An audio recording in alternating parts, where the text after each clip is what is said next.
মাঞ্জা মাফলা এবারে দেখি দাদা কিছু হয় না কিছু হয় না ফাঁক হয়েছে হালকা ফাঁক হয়েছে দাদা ছাড়াই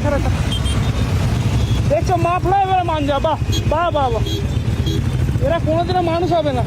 দেখি গলাটা ঠিক আছে এগিয়ে যাবো অতটা হয়নি এক জায়গায় সাইডে দাঁড়াও কদ্দূর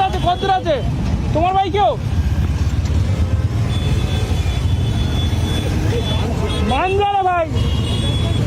তোমার ভাই লেগেছে তাই তো ব্যান্ডেজ দেবেন দাদা ব্যান্ডেজ আছে